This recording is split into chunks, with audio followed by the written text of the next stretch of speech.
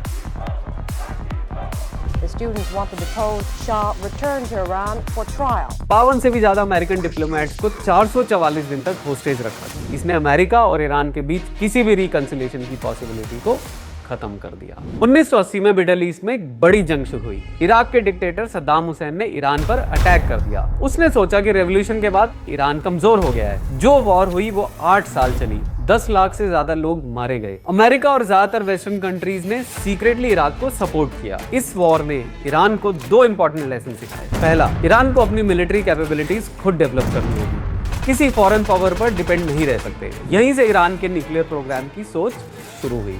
दूसरा, ईरान ने proxy militia की स्ट्रेटेजी डेवलप की।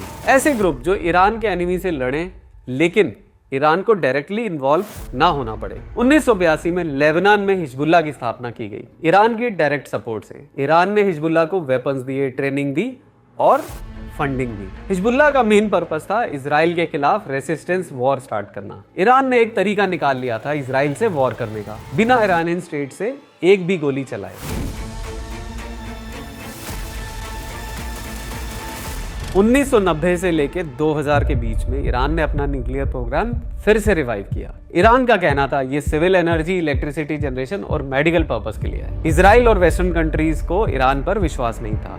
उनके लिए न्यूक्लियर आर्म्ड ईरान एक एक्सटेंशियल थ्रेट था। 2002 में एक बड़ा खुलासा हुआ। ईरानियन ऑपोजिशन ग्रुप ने रिवील किया कि ईरान में सीक्रेट न्यूक्लियर फैसिलिटी है, जिसके बारे में IAEA यानी कि इंटरनेशनल एटॉमिक एनर्जी एजेंसी को नहीं बताया गया। U.S. officials say Iran disclosed the site this week to the UN Atomic Energy Agency because it had discovered the secrecy had been breached. इससे इंटरनेशनल टेंशन बहुत बढ़ गया। IAEA ने inspection शुरू कर दी। ईरान पे सैंक्शंस की बात होने लगी। 2005 में ईरान ने अपने न्यूक्लियर प्रोग्राम को और तेजी से आगे बढ़ाया। ज्यादा सेंट्रीफ्यूजेस लगाए गए, यूरेनियम एनरिचमेंट बढ़ाई गई और IAEA इंस्पेक्टर्स के साथ कोऑपरेशन भी कम कर दिया गया। इसी वजह से वेस्टर्न कंट्रीज का शक और भी ज्यादा मजबूत हो गया। उनके हिसाब से ईरान न्यूक्लियर वेपन बनाने की पूरी कोशिश कर रहा है। इसके बाद 2006 से 2010 के बीच UN सिक्योरिटी काउंसिल ने ईरान पर कई बड़े सैंक्शंस लगा दिए। इन सैंक्शंस का असर ईरान की इकोनॉमी पर बहुत भारी पड़ा। ईरान की बैंकिंग सिस्टम को इंटरनेशनल सिस्टम से हटा दिया गया। Iran's banks and other institutions have been stopped from using the SWIFT system to make or receive payment. To try to cripple Iran's economy and force the country to end its nuclear program. Oil export कम हो गया, Iran की currency तेजी से गिर गई और inflation बहुत ज्यादा बढ़ गया। ईरान के न्यूक्लियर प्रोग्राम को रोकने के लिए साइबर अटैक भी किए गए। इजराइल ने एक कोवर्ट ऑपरेशन शुरू किया ईरानियन न्यूक्लियर साइंटिस्ट को असैसिनेट करने के लिए। स्टक्सनेट वायरस, जो कि रिकॉर्डेडली अमेरिका और इजराइल ने मिलकर बनाया था, इसने ईरानियन न्यूक्लियर सेंट्रीफ्यूजेस को फिजिकली डिस्ट्रॉय करना शुरू कर दिया। Every pathway to a nuclear weapon is cut off. 2015 में दुनिया की बड़ी ताकतों और ईरान के बीच एक बड़ा न्यूक्लियर समझौता हुआ, Iran nuclear deal JCPOA। Iran ने कहा कि वो अपना न्यूक्लियर प्रोग्राम सीमित करेगा और बदले में इंटरनेशनल सैंक्शंस हटाए जाएंगे, जिसके बाद कई सैंक्शंस धीरे धीरे हटने भी लगे और ईरान की इकोनॉमी को थोड़ी सी राहत भी मिलने लगी। The Iranian government must now demonstrate through deeds its peaceful intentions or be held accountable to international standards and international law. लेकिन इजराइल के PM नेतन्याहू ने डील का जमकर विरोध किया। What a stunning historic mistake. फिर 2018 में डोनाल्ड ट्रंप US के प्रेसिडेंट बने तो उन्होंने डील से अपने आप को विड्रॉ कर लिया। उनका आर्ग्यूमेंट था कि डील में लूप होल्स हैं, मिसाइल प्रोग्राम कवर नहीं है, इंस्पेक्शंस काफी स्ट्रॉन्ग नहीं है। लेकिन रियलिटी ये थी कि इंटरनेशनल मॉनिटर्स ने कई बार सर्टिफाई किया कि ईरान डील फॉलो कर रहा है। Britain, France, Germany, China, Russia सबने ट्रंप से डील में रहने को कहा, लेकिन फिर भी ट्रंप ने इस डील से US को विड्रॉ करवा दिया। We cannot prevent an Iranian nuclear bomb under the decaying and rotten structure of the current agreement. Result, Iran ने फिर धीरे धीरे अपनी कमिटमेंट छोड़ दी। न्यूक्लियर प्रोग्राम एक्सेलरेट हो गया, सिचुएशन डील से पहले से भी ज्यादा वर्स हो गई।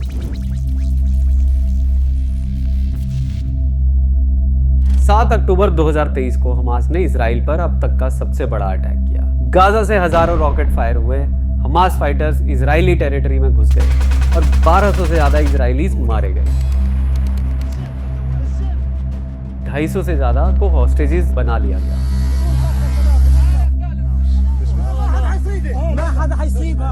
इसके बदले में इजराइल ने गाजा में मैसिव मिलिट्री ऑपरेशन शुरू किया।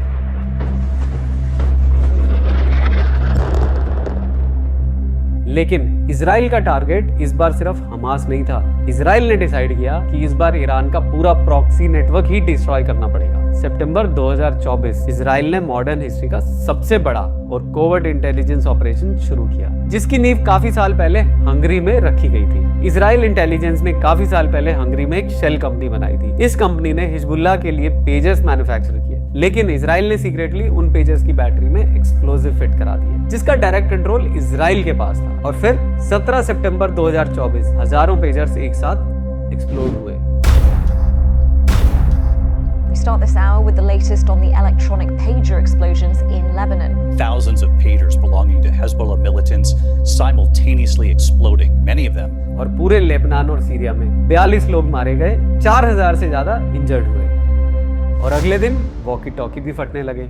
एक ही झटके में 1500 हिजबुल्लाह फाइटर्स एक्शन से बाहर हो गए। ये हिजबुल्लाह की हिस्ट्री का सबसे बड़ा सिक्योरिटी ब्रीच था।